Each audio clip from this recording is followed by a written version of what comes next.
When Elliot Barnes was publicly humiliated for riding a bicycle to deliver organic produce, no one expected his calm response to change everything. The arrogant millionaire who mocked the humble farmer had no idea he was insulting his own landlord. This story of redemption proves that true power lies not in what you own, but in how you treat others. Hit like if this touched your heart. Subscribe for more inspiring stories, and comment where you're watching from. The late afternoon sun hammered down on the asphalt of the Colburn's market parking lot, turning it into a shimmering sea of heat. Elliot Barnes felt the sweat trickle down his spine as he pedaled the last 100 yards, his faded blue bicycle creaking with every rotation of the worn chain. The basket attached to the rear frame swayed gently, filled with carefully arranged boxes of organic tomatoes, crisp lettuce, and strawberries that still carried the morning dew in their scent. At 47, Elliot's hands told the story of his life, calloused, scarred, but gentle. His shirt, a simple plaid button-down with frayed cuffs, clung to his shoulders. His jeans were clean but faded from years of washing. He wore work boots that had been resoled twice. Nothing about him screamed wealth or power. Everything about him whispered endurance.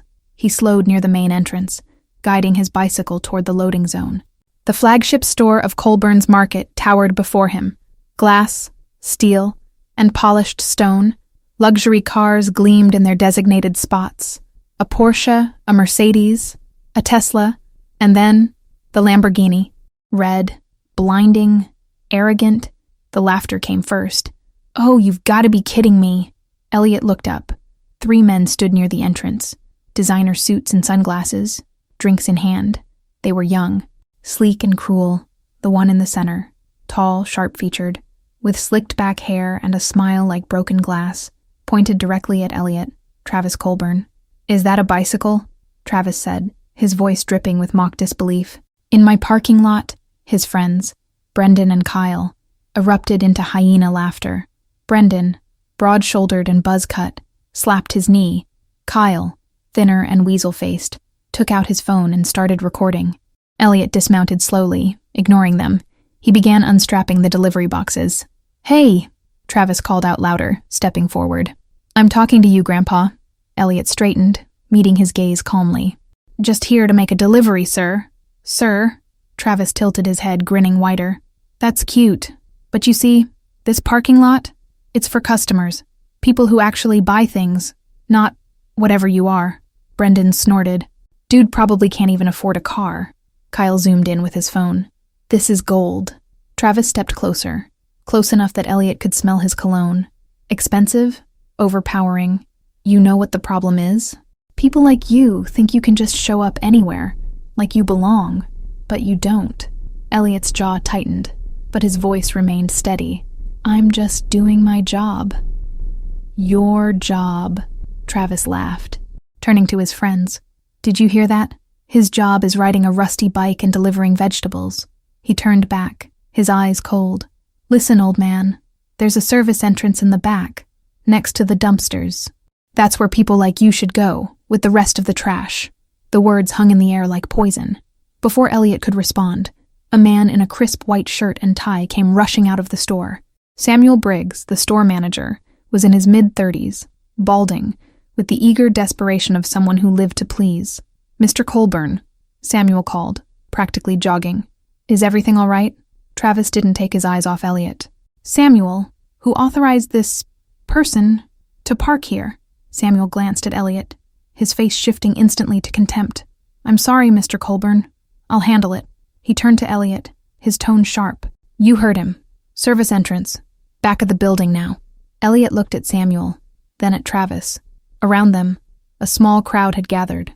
Shoppers, employees peeking out from inside the store. Some looked uncomfortable. Others smirked. And then Elliot saw her. Grace Holloway stood near the automatic doors, a cardboard box of mangoes in her arms. Her dark hair was pulled back in a ponytail. Her uniform neat but worn. She was staring at the scene with wide eyes, her lips pressed into a thin line.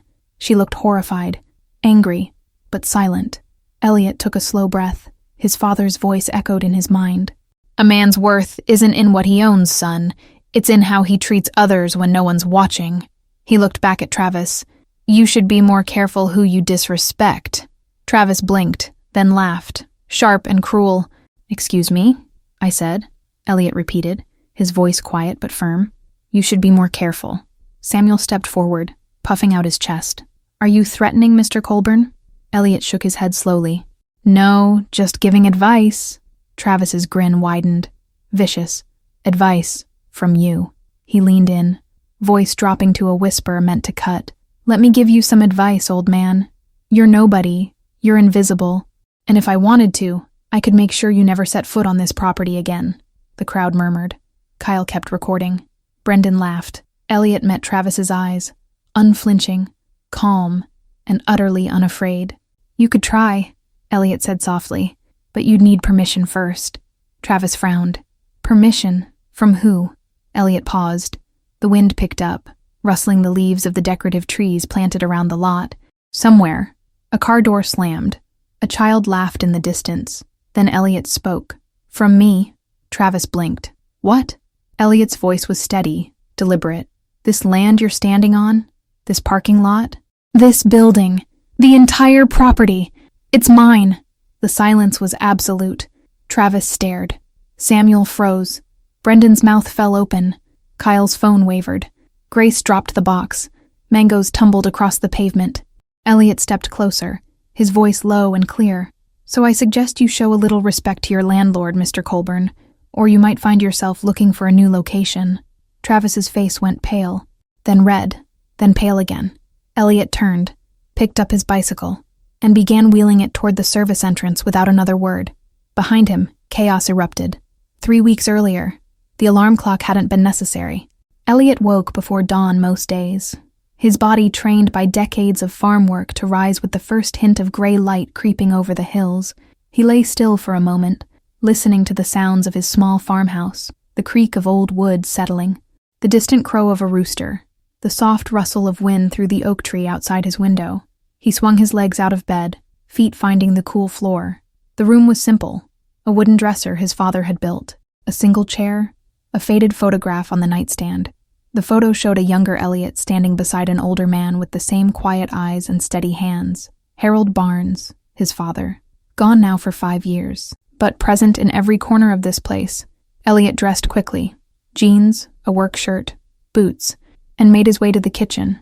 The house smelled faintly of coffee grounds and firewood. He filled the percolator, set it on the stove, and walked out onto the porch while it brewed. The farm stretched out before him, 20 acres of organic vegetables, fruit trees, and a small greenhouse. It wasn't much compared to the industrial operations that dominated California agriculture, but it was honest, clean, his. The air was crisp, carrying the scent of earth and dew. Chickens clucked in their coop. A hawk circled lazily overhead. This was peace. Elliot drank his coffee standing. Watching the sun rise, he thought about the deliveries he needed to make. Tuesday and Thursday were school days, where he brought fresh fruit to the elementary school. Friday was market day. He thought about his father's words, spoken years ago when Elliot had asked why they didn't sell the land and move to the city. This land is our legacy, son. Not because of what it's worth, but because of what it represents. Your grandfather cleared it. I worked it. And someday, you'll pass it on. Wealth isn't just money. It's memory. Elliot had never understood that fully until after his father died. Only then did he discover the documents in the old safe. Deeds. Contracts. Agreements stretching back decades. The Barnes family had owned vast tracts of land in the region, including the property where the Colburn's market chain now stood. Harold had made a deal with Richard Colburn, Travis's grandfather, back in the 1970s, a long-term lease, renewable, generous terms. Richard had been a good man, fair and honorable. His son, Marcus, had been the same, but Marcus died young, leaving the business to Travis, a boy who'd grown up with too much money and too little accountability. The lease was still valid. Legally, Elliot could revoke it, renegotiate, demand more, but he'd never wanted to. His father had made a promise, and Elliot honored it. Until now, no one needed to know. He finished his coffee, rinsed the cup, and headed to the greenhouse. Inside, tomatoes hung heavy on their vines. Glossy and red, he harvested carefully, placing each one in a wooden crate lined with cloth. Lettuce came next, then strawberries. By 7, he was loading the bicycle. The old blue frame had been his father's, reinforced over the years with better wheels and a custom cargo basket. It wasn't fast, but it was reliable. He pedaled out, the gravel crunching beneath his tires. The road into town was quiet. He passed the Peterson house. Mrs. Peterson waved from her garden. He waved back. Further down, he saw the Martinez family's truck parked outside their small mechanic shop. Don Martinez, an old friend, was already under the hood of a sedan. "Morning, Elliot," Don called. "Morning, Don." Simple, familiar, home. He reached the elementary school just as the first buses were pulling in. Kids poured out, shouting and laughing. Elliot parked near the cafeteria entrance, where Mrs. Miriam, the principal, was waiting. "Right on time," she said warmly. "Always try to be." Elliot unloaded the crates. Children swarmed him immediately. Mr. Elliot, did you bring strawberries? Can I help carry?" He laughed, distributing boxes to eager hands. "Careful now, don't drop them." One girl hung back. Lucy, small and shy with big brown eyes. Elliot reached into the crate and pulled out the largest, reddest strawberry. "This one's for you," he said gently. Lucy's face lit up. "Thank you, Mr. Elliot." Mrs. Miriam watched, smiling. "You're too generous, you know." "They're just kids," Elliot said. "They deserve good things." After unloading, he stayed for a few minutes, chatting with Mrs. Miriam about the upcoming harvest festival. She mentioned needing volunteers. He agreed without hesitation. As he prepared to leave, Lucy ran back out. "Mr. Elliot, I drew you a picture." She handed him a crayon drawing, a stick figure on a bicycle, surrounded by flowers. "It's beautiful," he said, folding it carefully and tucking it into his shirt pocket. "I'll keep it safe," she beamed. Elliot pedaled away, heart full, but as he rode toward town, he didn't notice the black SUV trailing a few hundred yards behind. Samuel Briggs, driving slowly, watching. The smoke was visible before Elliot even rounded the bend, thick, black, billowing up from the side of the highway. He pedaled faster, instinct overriding caution. A white van sat crumpled against the guardrail. Its front end crumpled, flames licking from beneath the hood. A woman stood beside it, screaming, my babies are still inside!" Elliot didn't think. He dropped the bicycle and ran. The heat hit him first, searing, overwhelming. Through the shattered side window, he saw two small faces pressed against car seats, crying, their hands reaching out. "I can't get them out," the woman sobbed. "The door's jammed." Elliot grabbed the handle, yanked. Nothing. The metal was warped. He looked around, spotted a tire iron on the ground, grabbed it, and wedged it into the doorframe. "Stand back," he pried with all his strength. The door groaned, then gave. He lunged inside, fumbling with the first car seat buckle. His hands shook. The smoke was thicker now, acrid, choking. Click. The first child, a boy, maybe 4, came free. Elliot passed him to the mother. "Get him away from here now!" She ran. Elliot turned to the second child, a girl, younger. She was coughing, eyes streaming. He unbuckled her, lifted her, and stumbled out just as the engine exploded into full flame. He ran, clutching the girl, lungs burning. 20 feet, 30, 50. He collapsed on the grass, the little girl in his arms, both of them coughing violently. The mother reached them, sobbing, pulling her children into a desperate embrace. Thank you. Oh God, thank you." Elliot lay on his back, staring at the sky, chest heaving. Someone was shouting. Sirens wailed in the distance. A man appeared, middle-aged, phone in hand. "I got it on video. Holy crap, man. You're a hero." Elliot closed his eyes. Not a hero, just a person. But the video was already uploading. By evening, it had 10,000 views. By morning, 50,000. The local news picked it up. Anonymous hero saves children from burning van. Elliot didn't watch. He went back to work. But Grace Holloway watched. She was in the break room at Colburn's market, phone in hand. When the video auto-played, she recognized him instantly. The plaid shirt, the work boots, the bicycle in the background. "Oh my God," she whispered. A coworker, Linda, glanced over. "What?" "This man. He's the one who delivers our organic produce." Linda squinted at the screen. "No way, that guy." "Yes." Grace's voice was firm. "That's Mr. Barnes." She shared the video on the store's internal group chat, adding, "This is the man who brings us the best produce in the region." A true hero. Responses flooded in. "Wow, incredible. We should do something for him." But Samuel Briggs posted, "Let's not make a big deal out of it. Anyone would have done the same. Grace stared at the message, anger simmering. Later that day, Travis Colburn walked through the store, entourage in tow. He overheard employees talking about the video. "Who's this guy everyone's obsessed with?" he asked. An employee, nervous, showed him the video. Travis watched, expression unreadable. Then he laughed. "Seriously, the bike guy. He saved 2 kids?" "Mr. Colburn. So, probably looking for attention." Travis handed the phone back dismissively. "People do stupid things for 15 minutes of fame. But inside, something twisted." The comments under the video praised Elliot, called him humble, selfless, a real hero. Things Travis had never been called. He didn't like it. Not one bit. Grace, watching from across the store, saw the look on Travis's face, and she felt a chill. Grace couldn't stop thinking about him. It wasn't romantic. Not yet, anyway. It was something deeper. Respect, curiosity, the kind of admiration you feel when you meet someone who seems untouched by the ugliness of the world. She found herself looking for excuses to talk to him during deliveries. On Thursday, when Elliot arrived with crates of heirloom tomatoes, she was waiting by the loading dock. "Need help?" she asked. Already reaching for a crate, Elliot smiled. "I won't say no to that." They worked in comfortable silence for a few minutes, carrying boxes into the cooler. Grace noticed the way he handled the produce. Gently, almost reverently. "You really care about this stuff, don't you?" she said. "It's not just stuff," Elliot replied. "It's food. It's life. If I'm going to grow it, I want it to be worth eating." She smiled. "Most suppliers don't think like that. Most suppliers are in it for the wrong reasons." They finished unloading. Grace hesitated, then asked, "Can I ask you something personal?"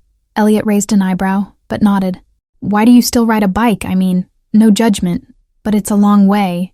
You could afford a truck, right?" Elliot leaned against the wall, considering. "I could, but I don't need one. And besides," he looked out at the parking lot, "there's something honest about a bicycle. It doesn't lie, doesn't pretend to be more than it is, just gets you from here to there." Grace found herself nodding. "I like that. What about you?" Elliot asked. "How'd you end up here?" she sighed. "Long story. Short version, bad marriage, needed a job, this was hiring. You don't seem happy here." She laughed bitterly. "I'm not, but bills don't care about happiness." Elliot studied her for a moment. "You deserve better." Something in the way he said it, simple, matter of fact, made her chest tighten.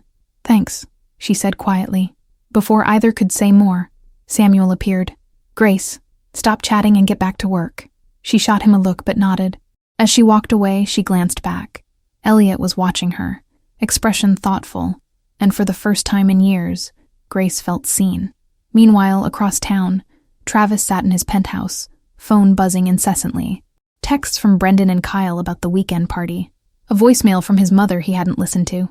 Emails from managers, accountants, lawyers. He ignored all of it, scrolling through social media. The video of Elliot kept appearing. Shared, reposted, praised.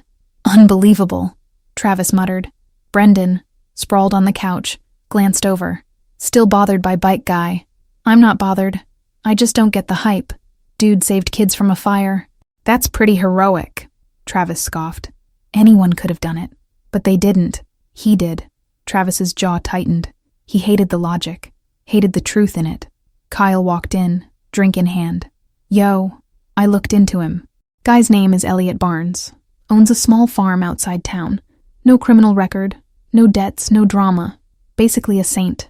"Nobody's a saint," Travis said. "Maybe he is," Kyle shrugged. "Kinda makes you look bad by comparison." "Doesn't it?" Travis's eyes narrowed. "What's that supposed to mean?" "Nothing, man. Just saying, maybe you could learn something from him." Travis stood abruptly. "I don't need to learn anything from some nobody farmer." But the words felt hollow. And deep down, Travis knew it. The plan formed slowly, fed by jealousy and arrogance. Travis couldn't stand it anymore. The praise, the attention, the way people talked about Elliot Barnes like he was some kind of folk hero. It gnawed at him, made him feel small in a way he hadn't felt since childhood. So he decided to remind everyone who really mattered. "I want to make a statement," Travis told Samuel during their Monday meeting. Samuel, eager as always, leaned forward. "What kind of statement, Mr. Colburn?" "I want people to remember who built this company, who runs it, who deserves respect." Of course, sir, but how? This Friday, Travis interrupted. When the bike guy shows up, I'll be waiting. I'm going to remind him, and everyone else of his place. Samuel grinned. I love it. Public, clear, unmistakable. Exactly. Travis leaned back. Make sure there's a crowd. Employees, customers, doesn't matter. I want witnesses. Samuel nodded eagerly. Consider it done. Over the next few days, Samuel spread the word carefully. He mentioned to staff that Mr. Colburn would be at the store Friday afternoon. He scheduled extra employees for that shift. He even hinted to a few regulars that something interesting might happen. Grace overheard snippets of conversation in the break room. Travis is planning something. For who? That farmer. The one with the bike. Her stomach dropped. She tried to warn Elliot. She sent a text to the number listed on his invoices, but it bounced back. Disconnected.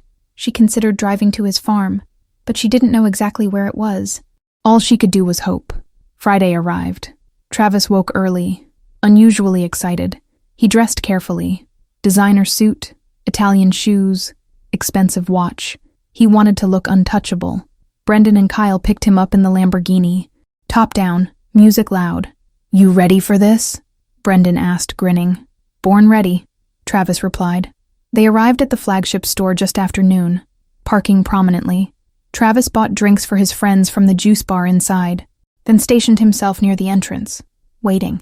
Samuel appeared, nervous and eager. Everything's set, sir. He should be here within the hour.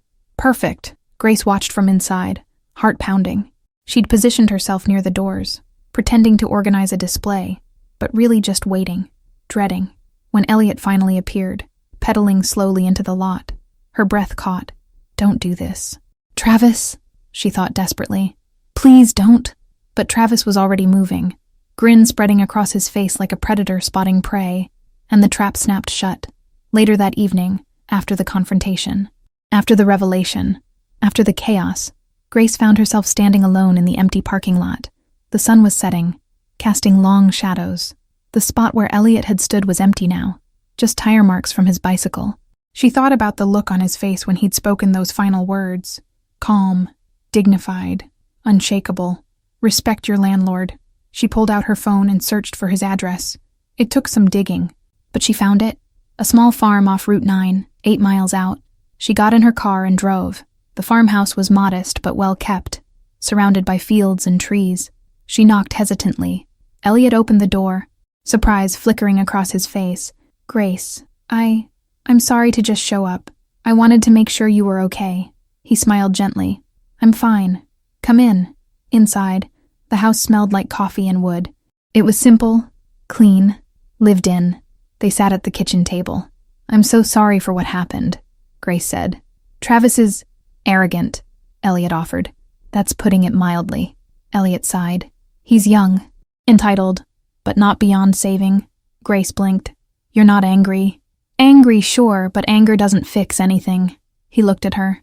You didn't come here just to apologize, did you? She hesitated. I guess I wanted to understand. Why didn't you ever tell anyone about the land? Because it didn't matter. Not until it did. And now, Elliot said quietly, I have a decision to make. Grace met his eyes. What will you do? I don't know yet. They sat in silence, comfortable despite everything. And somewhere in that quiet, something shifted. The video went viral within hours. Someone in the crowd had filmed the confrontation. Travis's mocking. Elliot's calm response. The stunned silence afterward. By midnight, it had 500,000 views. By morning, it was trending locally, then regionally. Millionaire humiliates farmer. Gets owned. Landlord reveals identity after being mocked. Karma is real. Travis woke to a flood of notifications. Messages, emails, calls from his legal team. Is it true? His head lawyer asked. Does this man actually own the property? Travis, groggy and furious, snapped. How the hell should I know? That's your job. Find out. Within 2 hours, the answer came back. Yes, the lease agreement was legitimate, dating back to 1974. The Barnes family retained ownership of the land. The Colburn family leased it under terms that could be renegotiated or revoked under specific conditions. Travis felt the floor drop out from under him. How is this possible? He whispered. Your grandfather signed it. Your father renewed it. The terms were always favorable to your family. so no one questioned it. And this farmer, he's just been sitting on this. Apparently, Travis hung up. Mind racing. He could destroy me. He could take everything. At the store, chaos reigned. Employees whispered. Customers asked questions.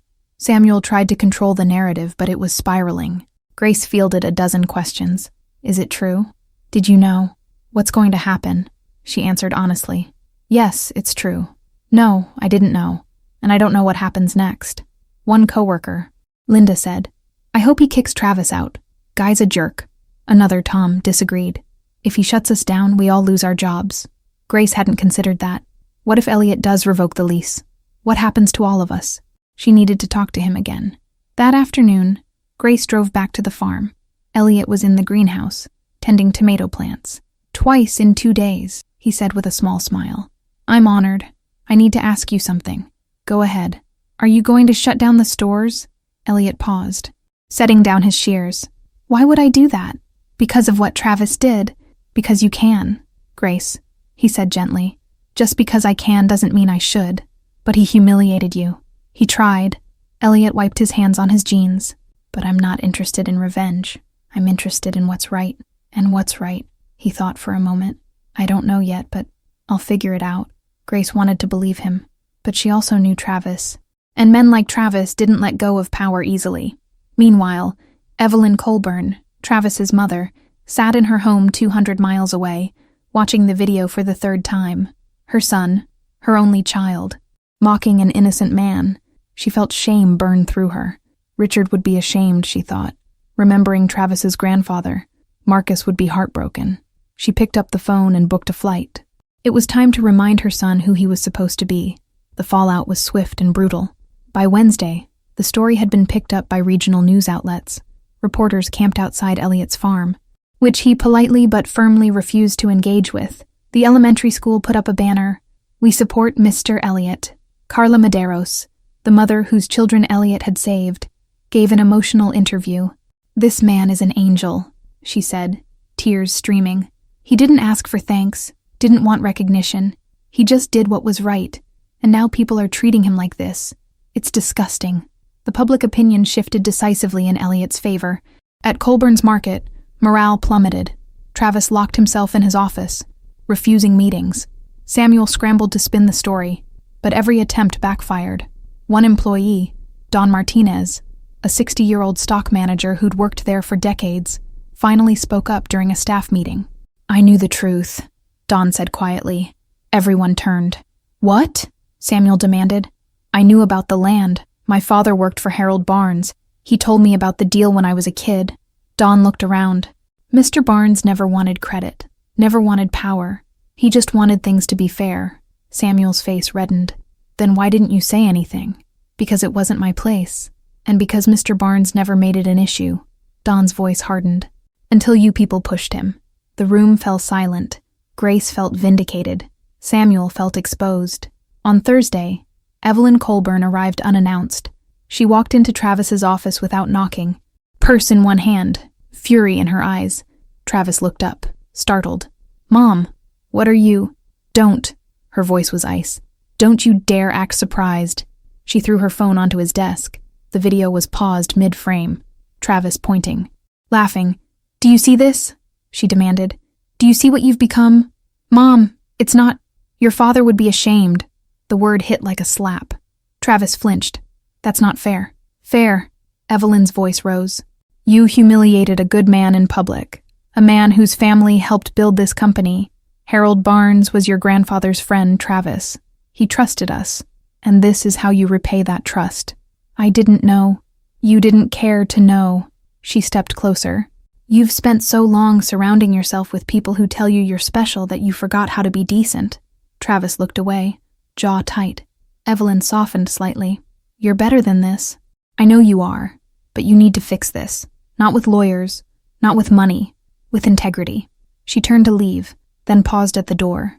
Your father left you this company because he believed in you. Don't make him regret it. The door closed. Travis sat alone, her words echoing. For the first time in years, he felt something unfamiliar. Shame. That evening, Grace brought Elliot a homemade apple pie. You didn't have to, he said. though his smile suggested otherwise. I wanted to.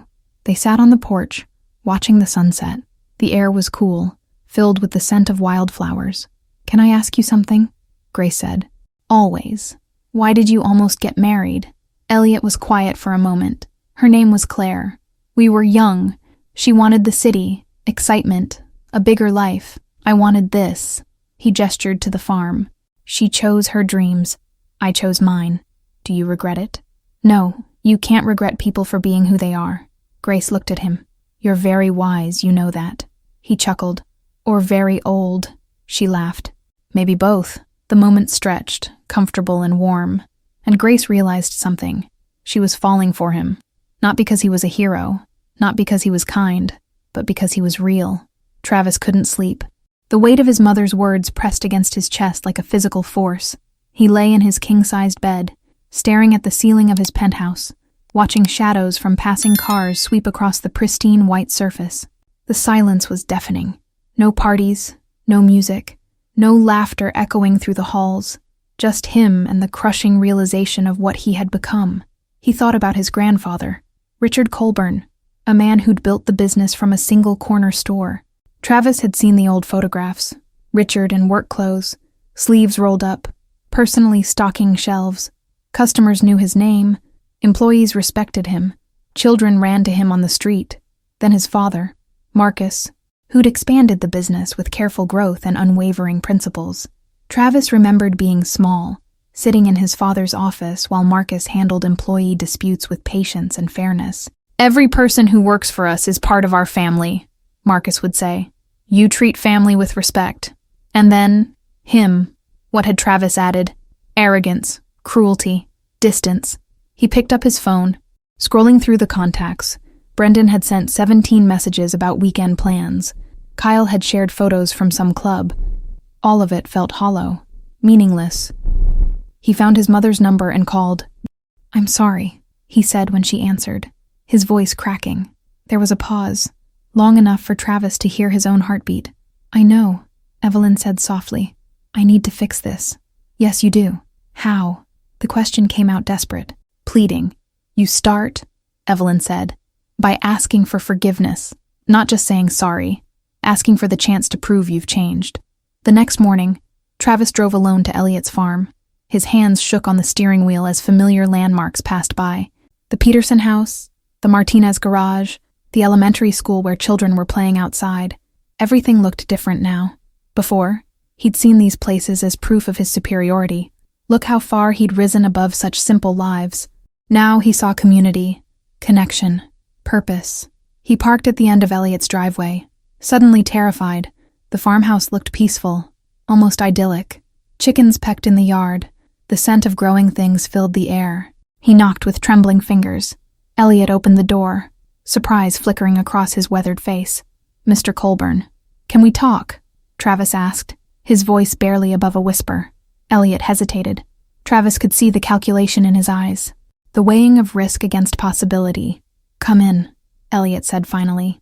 They sat at the kitchen table. Grace was there too, and Travis felt her eyes boring into him with undisguised wariness.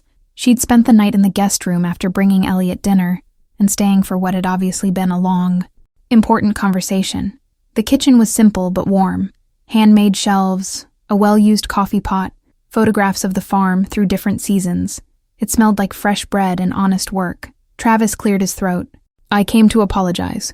Elliot said nothing, waiting with the patience of someone who'd learned to let silence do the work of forcing truth. "What I did was wrong," Travis continued, each word feeling like pulling thorns from his throat. "Inexcusable. I was cruel, arrogant, and—" He looked up, meeting Elliot's calm brown eyes. "And I'm ashamed." Grace shifted in her chair. This wasn't the Travis she knew, the man who'd never admitted fault, never showed vulnerability. "I've spent so long thinking I was better than everyone else that I forgot what being better actually means," Travis said. "My grandfather would be disgusted with me. My father would be heartbroken. And my mother," his voice caught. "My mother is both." Elliot leaned back, studying him. "And now? Now I want to do right by you, by my employees, by everyone I've hurt." Travis's hands clenched in his lap. "I know it doesn't excuse anything. I know words are cheap. But I need you to know. I'm not the same person who humiliated you. Words are easy, Mr. Colburn, Elliot said quietly. What are you willing to do? Travis took a shaky breath. Whatever it takes. Fire me from my own company if you want. Bankrupt me. I deserve it. Grace blinked in surprise. She'd never heard Travis speak with such raw honesty. Elliot studied him for a long moment. The silence stretched, filled only by the ticking of an old clock and the distant sound of wind through trees. Finally, Elliot spoke. I could revoke your lease, force you to relocate, cost you millions. Travis nodded. You could. I could destroy everything your grandfather and father built. Yes, but that would hurt innocent people. Your employees, your customers, people who depend on those jobs to feed their families. Travis felt tears threatening. Yes, so instead, Elliot continued, his voice steady and sure. I'm going to offer you something different. A chance to prove you've changed. Travis leaned forward, desperate to hear. Better wages for your workers. Real health benefits, not the bare minimum. Profit sharing so they benefit when the company succeeds. Support for local farmers like myself. Fair prices. Long-term contracts. Make your stores places people want to work, not places they're afraid to lose. And if I agree, then we'll renegotiate the lease, fair terms, mutual respect, partnership instead of exploitation. Travis felt overwhelmed. Why, after what I did to you, after how I treated everyone. Elliot's voice was gentle but firm. Because everyone deserves a second chance, Mr. Colburn. My father believed that. I believe that. But this is your only one. Travis nodded, wiping his eyes. I won't waste it. As he prepared to leave, Grace walked him to the door. The afternoon sun slanted through the trees, casting everything in golden light. He means it, you know, she said quietly. About second chances, but also about it being your last one. Don't make him regret this. Travis met her eyes, seeing her clearly for perhaps the first time. Not just an employee, but a person. A good person who deserved respect. I won't, he said. And Grace, I'm sorry for how I treated you too, all of you. She nodded, still wary but perhaps beginning to hope. As Travis drove away, he felt something he hadn't experienced in years. Purpose. Real purpose. Beyond profit margins and personal gain. He had work to do. 6 months later, the transformation was undeniable. The morning sun streamed through the floor-to-ceiling windows of the Colburn's Market flagship store, casting long rectangles of golden light across polished floors that gleamed with a different kind of pride than before. Grace Holloway unlocked the heavy glass doors at precisely 7 o'clock, her keys jingling softly in the crisp October air. The sound echoed through the empty store with a musicality that spoke of anticipation rather than dread. The atmosphere was fundamentally different now, lighter somehow, as if the very air molecules had been infused with hope. Employees arriving for their morning shifts smiled as they clocked in, calling out greetings to each other with genuine warmth. Customers who entered early for their coffee and pastries lingered to chat with staff they now knew by name. The tension that had once permeated every interaction like an invisible fog had evaporated completely, replaced by something that felt almost revolutionary in its simplicity. Mutual respect.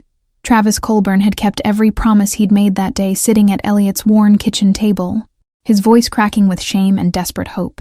The changes had begun immediately and radiated outward like ripples from a stone thrown into still water. Wages had increased by 30% across all 47 Colburn locations. A decision that had required restructuring executive compensation packages and eliminating several layers of unnecessary management. The board had initially resisted, but Travis had presented them with an ultimatum wrapped in business logic.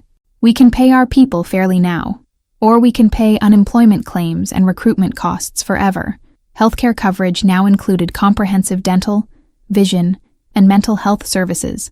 The profit-sharing program, implemented just 3 months earlier, had already distributed over $2 million to employees in its first quarter alone. Maria Gonzalez, the single mother who had once worked 2 jobs to make ends meet, received a check for $8,000, enough to finally fix her car's transmission and take her son to Disneyland for his birthday. The company had partnered with 47 local farmers across 3 counties, creating a network of sustainable suppliers that transformed the entire region's agricultural economy. Small family farms that had been struggling to compete with industrial operations suddenly had guaranteed contracts and fair prices. The Hendersons expanded their organic berry operation. The Patels invested in a new greenhouse complex. Young farmers who had been considering leaving agriculture altogether decided to stay and grow. Samuel Briggs had been terminated within a week of Travis's return, not with the public humiliation he had shown others, but quietly, with dignity intact. Travis had personally delivered the severance package, which included 6 months of salary and a recommendation letter that focused on Samuel's organizational skills rather than his character flaws. Everyone deserves the chance to start over somewhere that better suits them, Travis had explained to the board, including people who've made mistakes. The ripple effects of change touched every corner of the organization. Don Martinez, the 60-year-old stock manager who had courageously spoken up about knowing the truth, found himself promoted to regional manager with a mandate to revolutionize employee relations. His first initiative was a comprehensive mentorship program that paired experienced workers with new hires. Within 4 months, employee turnover had dropped by 60%, and job satisfaction scores reached levels that corporate consultants called unprecedented. Grace had been offered the newly created position of head of community outreach, a role designed specifically to strengthen the bonds between Colburns and the communities it served. She organized food drives that collected thousands of pounds for local food banks.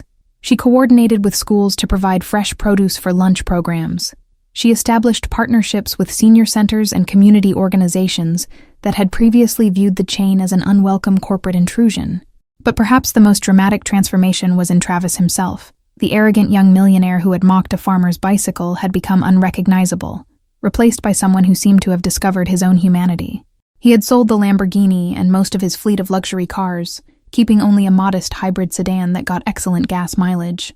His penthouse apartment had been exchanged for a comfortable but unpretentious house in a middle-class neighborhood, where he knew his neighbors' names and helped elderly Mrs. Kowalski with her groceries every Tuesday. His wardrobe had undergone an equally dramatic shift. Designer suits gave way to well-made but practical clothing, jeans that could withstand actual work, flannel shirts that didn't mind getting dirty, boots chosen for comfort rather than brand recognition. His hands, once manicured and soft, now bore the honest calluses of someone who understood that real leadership sometimes meant literal heavy lifting. He visited stores regularly, not to intimidate or micromanage as he once had, but to listen with the focused attention of someone genuinely learning. He knew the names of cashiers and stockers. He asked about their children's soccer games, their night school classes, their elderly parents who needed extra care. When problems arose, he rolled up his sleeves and worked alongside employees to find solutions. When Maria Gonzalez mentioned needing to miss shifts for her son Diego's school play, Travis didn't dock her pay. He rearranged the entire schedule and attended the performance himself, cheering loudly when 8-year-old Diego delivered his lines as a talking oak tree with theatrical intensity that brought tears to Maria's eyes. When elderly Frank Morrison, a part-time greeter beloved by customers, suffered a heart attack during his shift, Travis didn't just send flowers to the hospital. He drove there himself and stayed in the waiting room until Frank's daughter could arrive from Portland. The company covered all medical expenses not handled by insurance, and when Frank returned to work 3 months later, he found his position had been restructured to accommodate his new physical limitations without reducing his hours or pay. These weren't calculated public relations moves designed to generate positive headlines. Travis did them quietly, without fanfare, because they had become as natural as breathing. He was learning, slowly but surely, what his grandfather Richard and his father Marcus had understood instinctively, that true leadership meant serving others, not being served by them. On a warm Tuesday morning in late October, Travis arrived at Elliot's farm in a manner that would have shocked his former associates into speechlessness. Instead of driving to the front door in an expensive car with the engine running, he dismounted from a bicycle, a simple blue Trek he'd purchased second-hand from Peterson's cycle shop in town. The bike was nothing special, chosen for durability and comfort, rather than status.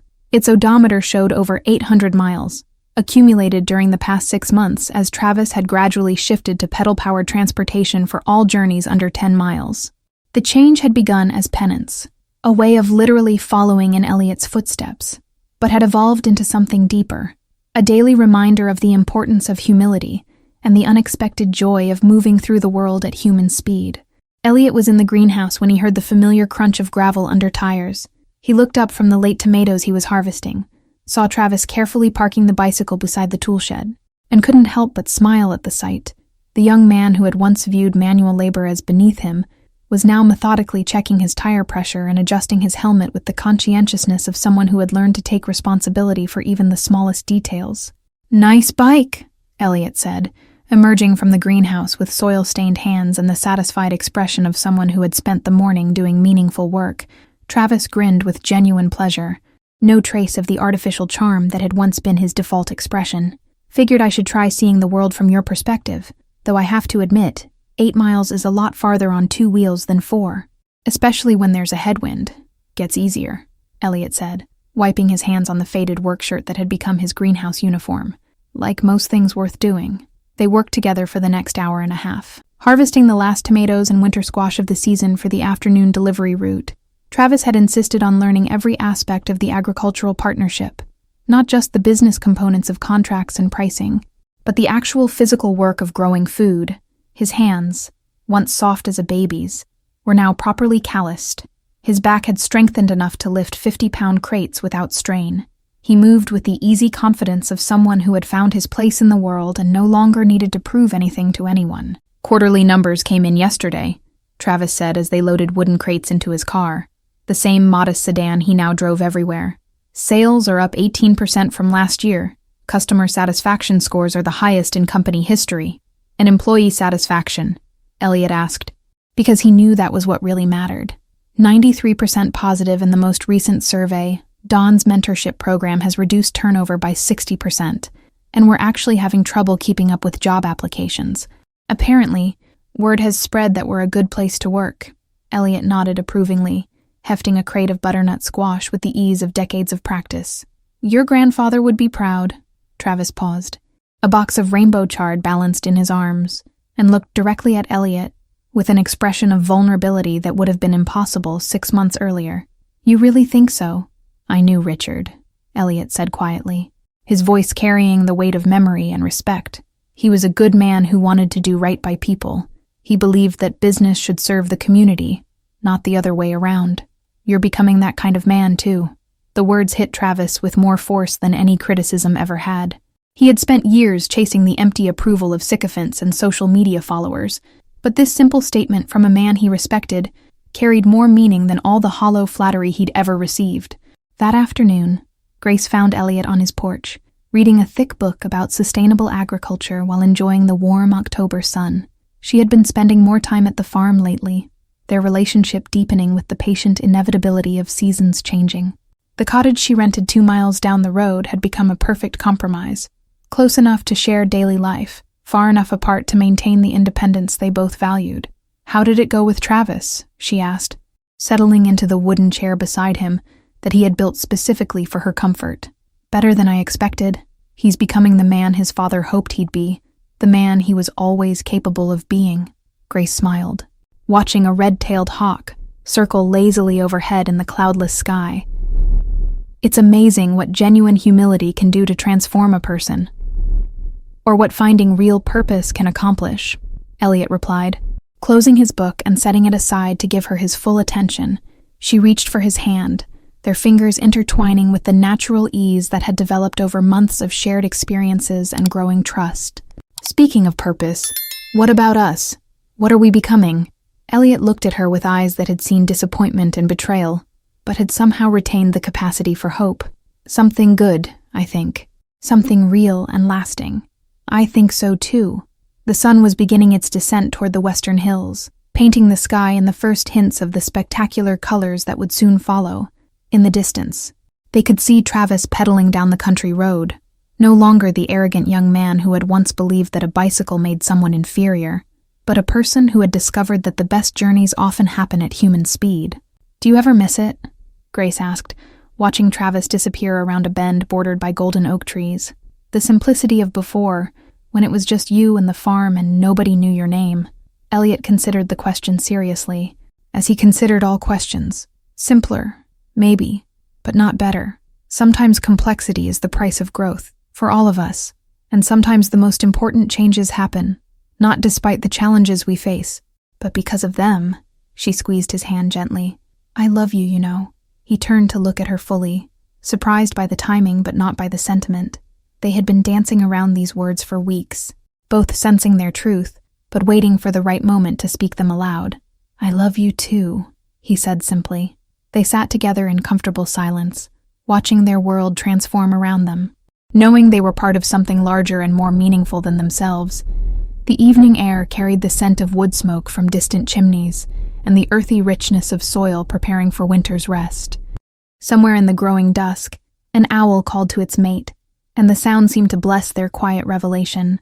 Tomorrow would bring new challenges and opportunities, but tonight, on this porch that had witnessed decades of Barnes family history, love was growing as surely and naturally as the vegetables in Elliot's carefully tended fields, and in the distance, the gentle sound of bicycle wheels on gravel spoke of journeys taken not because they were necessary, but because they were chosen. The elementary school's annual Harvest Festival had transformed the usually quiet campus into a vibrant tapestry of community life. Orange and yellow streamers danced in the October breeze, tied to every lamppost and fence post with care by parent volunteers who had arrived before sunrise. The air was thick with an intoxicating blend of aromas, caramel apples bubbling in copper pots, kettle corn popping in rhythmic bursts, wood smoke curling up from the barbecue pit where members of the volunteer fire department grilled corn on the cob with practiced efficiency. Children raced between colorful booths like hummingbirds sampling flowers, their laughter creating a symphony that echoed across the playground. Parents and grandparents trailed behind with wagons and strollers, their faces bright with the kind of unguarded happiness that comes from genuine community celebration. This wasn't a corporate-sponsored event or a commercialized fair. It was something organic, grown from the soil of shared purpose and mutual care. Elliot Barnes stood behind the Barnes farm booth, his weathered hands steady as he helped Lucy Martinez, now 8 and even more serious about her responsibilities than before, arrange strawberries in precise geometric patterns that would have impressed a mathematician. "Mr. Elliot," Lucy said, her tongue poking out slightly as she concentrated on creating perfect rows. "Mrs. Peterson says you're famous now." The booth was a study in autumn abundance. Wooden crates overflowed with the last tomatoes of the season, their red skins gleaming like jewels. Butternut squash sat in perfect pyramids, their tan shells promising sweet flesh within. Bundles of rainbow chard tied with twine added splashes of magenta and gold. A hand-painted sign read, "Organic vegetables, grown with love and patience." Elliot chuckled, adjusting the sign to catch the afternoon light better. "Why would you think that?" "Because people always want to talk to you. And you were on TV, and everyone knows your name now, and Tommy Rodriguez's mom said you're a hero." Lucy had become his unofficial assistant at community events, taking her responsibilities with the gravity of a seasoned professional.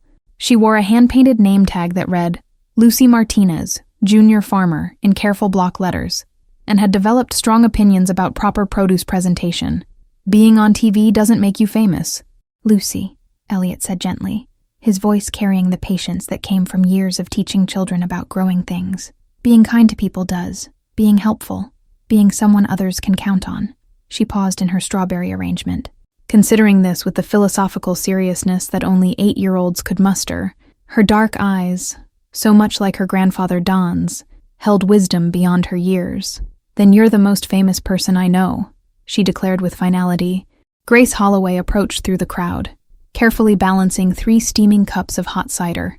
She wore Elliot's old plaid jacket over her jeans, the sleeves rolled up to accommodate her smaller frame, her dark hair loose around her shoulders and catching golden highlights in the autumn sun. 6 months ago, she'd finally taken the leap and moved into Sarah Chen's cottage, a small, perfect house 2 miles down the road from Elliot's farm. Close enough to bike to work, but far enough to maintain the independence they both valued. The cottage had become a haven for both of them. Grace had painted the kitchen a warm yellow and planted herb gardens in the window boxes. Elliot had helped her install bookshelves in the living room and repair the front porch swing. Last month, after a particularly perfect evening watching stars from that swing while sharing a bottle of wine Grace had made from Elliot's grapes, she'd started talking about marriage, not as pressure or demand, but as natural evolution, like seasons changing. "How are my favorite farmers?" she asked, distributing the cider with the easy affection of someone who had found her place in the world. "Lucy's teaching me about the true meaning of fame," Elliot replied, accepting his cup gratefully. The cider was perfect, sweet but not cloying, with hints of cinnamon and nutmeg. "Ah, the most important subject in any curriculum," Grace said with mock seriousness. The festival buzzed around them with organized chaos. Mrs. Miriam moved through the crowd like a conductor directing an orchestra. Her clipboard clutched against her chest as she coordinated volunteers and solved small crises with cheerful efficiency. Near the main stage, the high school marching band was setting up their instruments. Teenagers in crisp uniforms laughing and joking between practice runs. A group of kindergarteners waited nearby in costumes that suggested they would soon perform some sort of vegetable-themed production. Don Martinez appeared around the corner, his weathered face creased with contentment as his 3 grandchildren, Lucy's cousins, orbited him like small planets. His promotion to regional manager at Colburn's had allowed him to reduce his hours and spend more time with family, a change that had transformed not just his life, but the lives of dozens of employees who now benefited from the flexible scheduling policies he'd implemented. "Don," Elliot called, raising his cup in greeting. "How's the mentorship program going?" "Beyond my wildest expectations," Don grinned, his pride evident. "We've got a waiting list 3 pages long, both people who want to be mentors and people wanting to learn. Maria Gonzalez just got promoted to assistant manager after working with Jennifer Kim for 6 months.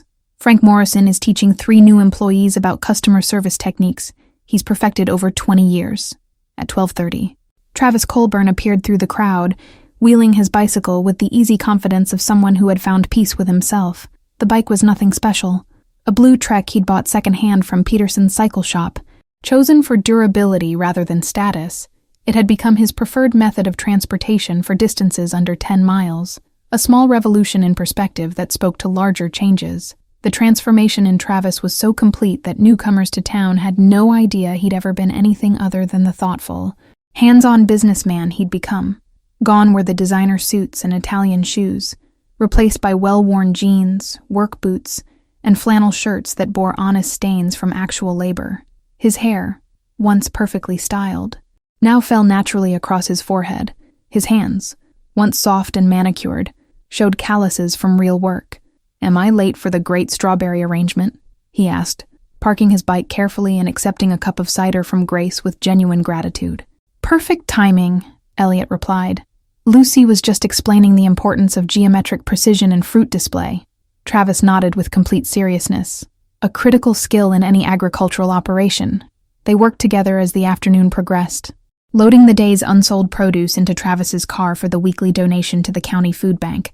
It was a tradition Travis had initiated 6 months earlier, ensuring that nothing went to waste, that every tomato and head of lettuce found its way to someone who needed it. The food bank coordinator, Mrs. Rodriguez, had told him it was the most consistent and generous donation they'd ever received from a business. Children began gathering around the Barnes farm booth as word spread that Mr. Elliot was telling stories. They sat cross-legged on the grass, faces upturned like flowers following the sun, as Elliot shared tales of farming wisdom passed down through generations.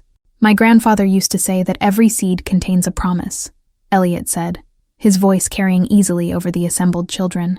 "Not just the promise of what it will become, but the promise that if you tend it with care, if you give it what it needs, it will give you more than you put in." Lucy raised her hand. "What did your grandfather grow?" "Apples mostly, but also hope and patience, and the understanding that the best things in life can't be rushed."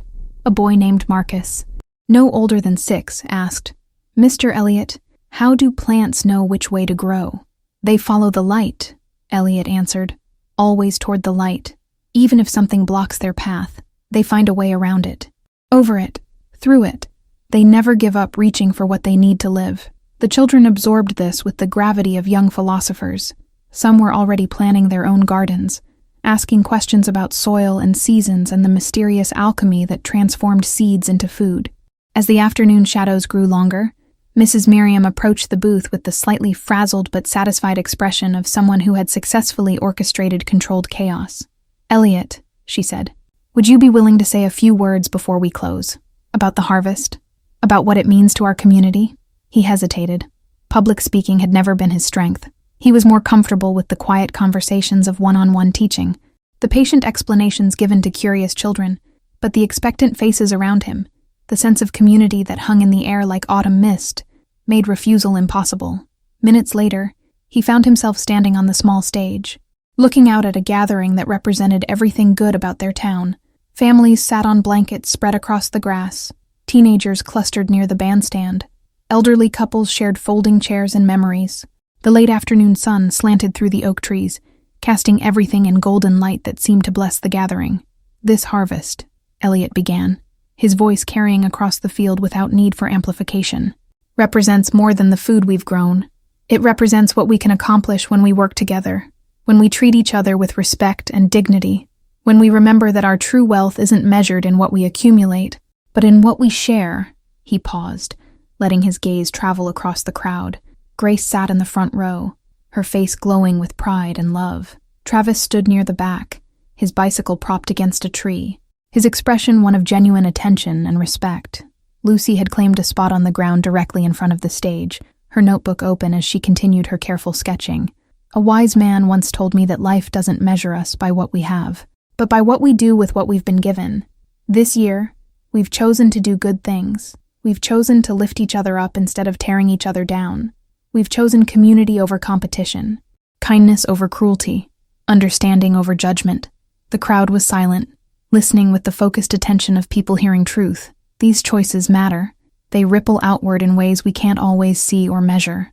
Every act of kindness, every moment of generosity, every time we choose to see the best in someone instead of the worst, these things change the world, not all at once, not in dramatic fashion, but seed by seed, season by season, heart by heart. He thought about the past year, the confrontation in the parking lot that had started everything, the slow transformation of Travis from antagonist to ally, the deepening relationship with Grace, the quiet satisfaction of watching a community discover its own capacity for growth and forgiveness. So let's keep choosing. Let's keep growing. Not just vegetables and fruits, but compassion and understanding. Let's tend our community the way we tend our gardens, with patience, with care, with faith in what's possible when we plant good seeds and nurture them with hope. The applause was warm and sustained. But more than that, it was genuine. These weren't people clapping because social convention demanded it, but because they recognized truth when they heard it. As the festival wound down and cleanup began, Elliot found himself helping pack away tables and sweep up scattered popcorn and candy wrappers. It was the kind of work he'd always done. Necessary, unglamorous, but essential to keeping things running smoothly. Later, as the sun painted the sky in watercolors of pink and gold, Elliot and Grace rode their bicycles home together. The road stretched ahead, familiar and welcoming, bordered by the same fields and trees that had watched over generations of the Barnes family.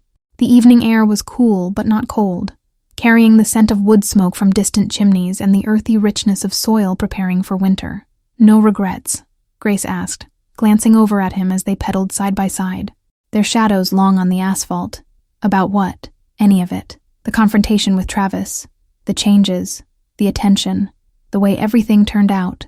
Us, Elliot considered as they crested the small hill that overlooked the valley. Below them, the lights of town twinkled in the gathering dusk like earthbound stars. His farmhouse was visible in the distance, its windows glowing warm and yellow, the porch light he'd left on creating a beacon of home. "The only regret I have," he said finally, his voice thoughtful, "is waiting so long to speak up, wondering about all the good we might have done, all the changes we might have made. If I'd found my voice sooner." Grace smiled, the expression visible in profile as they rode. "Maybe you found it exactly when you were supposed to. Maybe everything happened in its own time, its own season." They rode on in comfortable silence. Not because they needed to hurry home, but because they wanted to savor the journey. The gentle rhythm of their pedaling created a meditation, a moving prayer of gratitude for second chances and new beginnings. Behind them, the lights of the festival faded into memory, and the satisfied exhaustion of a day well spent. Around them, their community settled into evening routines, families gathering for dinner, children reluctantly beginning homework, neighbors checking on elderly friends. In the distance, barely audible but unmistakably present, came the sound of another bicycle. Travis, riding home to a life he'd finally learned to deserve, to a purpose he'd finally learned to embrace, to a version of himself he could finally respect. Tomorrow would bring its own challenges and opportunities.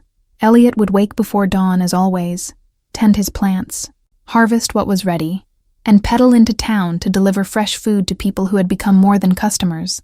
They were friends, neighbors, family.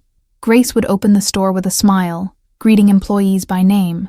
creating the kind of workplace where people felt valued and heard and essential to something larger than themselves.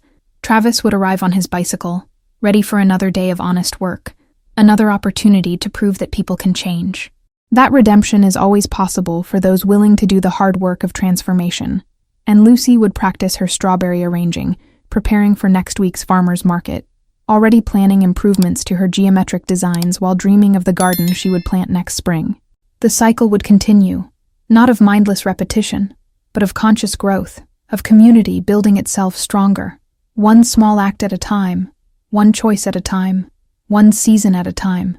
Sometimes the most powerful revolutions begin not with grand gestures or dramatic proclamations, but with simple choices, to speak up instead of staying silent, to offer second chances instead of holding grudges, to pedal forward together instead of racing alone toward empty victories, as Elliot had learned in his 47 years on Earth. 47 years of watching seeds become plants, become harvest, become hope.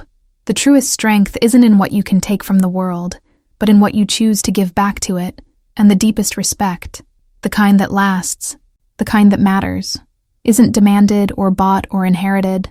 It's earned, one petal stroke at a time.